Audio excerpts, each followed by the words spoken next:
Hi guys, it's episode number 5 and I'm super excited to be here because I wrote this with the intention of you guys who are paralyzed with perfectionism.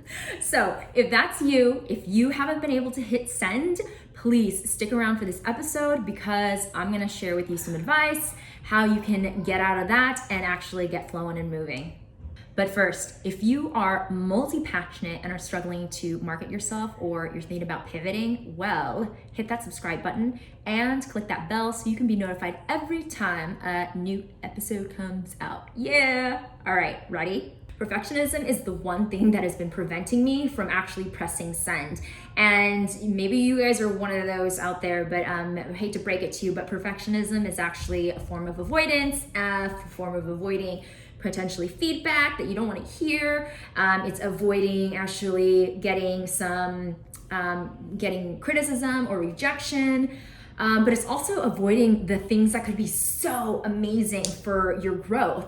So I wanted to share something. In about April, I decided that I was going to launch my first workshop ever. I have taught, of course, but never have I done an online workshop. And when I did this, it was called Refresh Your Bio, and 8 people showed up to the first one.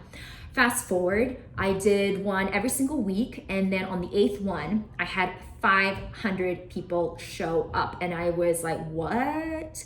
And I want to share with you how I was able to actually shift my mindset. Me, who's been debilitatingly perfectionistic, in my ways of not sending things on time because I'm just afraid, or spending cycles on, delete and, copy paste and, just trying to do all these edits over and over and over again, to being able to be at this point where I'm just like, is it good enough? Yes.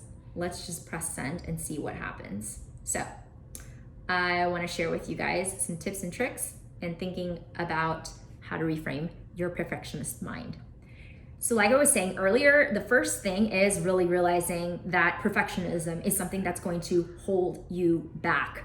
If you think that perfectionism is going to increase the quality of your work or it makes you a high performer, it actually doesn't really, because if you think about the number of cycles that you're spending on just trying to redo everything, go over, and you're making these very, very incremental changes, you're not actually moving forward. So the perfectionism is in a way hindering you.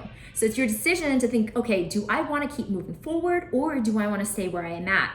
And if you want to move forward, then switch the mindset and realize that perfectionism is not the way to move forward. What is the way to move forward though is do not DIY. Again, one more time. Do not DIY. Do not DIY, okay? Actually, in the whole entire creative process, I don't recommend doing anything by yourself ever. In fact, it's a myth. We think that the lone artist myth is so glamorous and everything, but actually we're never creating alone in a vacuum. We're constantly inspired by people around us, constantly. We're always getting feedback, input, and we're one another's inspiration. So we're never creating in a vacuum, first of all. So let's get rid of that myth. And to think that you have to do it by yourself is kind of ridiculous. It's actually the most inefficient way to do things. So now that you know, don't do it by yourself, what do I mean? Does that mean that you should go get somebody to actually write the email for you? No.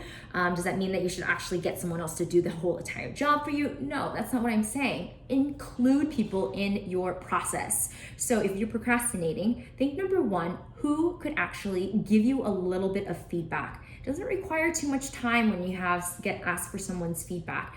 And once you know who that is, do this. Tell them what you need feedback on and tell them when you would like feedback. Have them hold you to it and say, hey, you promised me that you're going to send me the first draft of this email by tonight. Okay, great. Draft the email, make sure you do it, and send it to the person. Now, when you're drafting that email, make sure that it's only 80% good, okay? And if you are doing more than 80%, then you're way overachieving, really. And actually, if you really want to take this another step further, go say trying doing your 50% best. Seriously, see what happens if you can do your 50% best. Then send it over to that friend that you decided was going to be your feedback partner. This is your buddy who's going to help you and make sure that you're not doing it alone.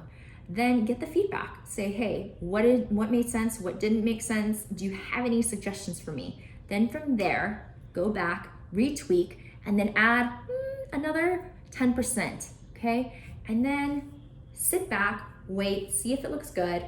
And if you want, you can ask your friend for another feedback, but really, pretty much, you should just send it and go. Why I say this is there's so much of our internal dialogue that we're spending on like, is this okay?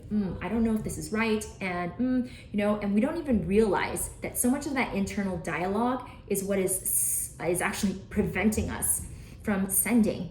Sometimes the thing that, when I think about perfectionism, it's really about us thinking that something is never good enough. But you'll realize when your friend validates and says, this looks good and that you just need to tweak this, you'll realize that it's more than good enough. So trust that and let me know how that goes. And if you need some buddies, guess what? I have a Content Copy Hour Facebook group where we meet every single Tuesday at 11 a.m. Eastern time, and we get copy done in 50 minutes. We do it in a group setting. We tell each other what we're gonna get done, and then we check and see if we got it done. So this is a perfect way for you to set a goal, set a time, and basically get some feedback on how to push forward. I want everybody to be pressing send on their dreams, pressing and going, and just shipping out, yes, and set sailing. So if you guys want, please do join that. And I just want to thank you all so much for joining me for episode number 5. Please do subscribe, hit that bell to be notified, and like if this was helpful for you. Looking forward to next week. Bye, guys.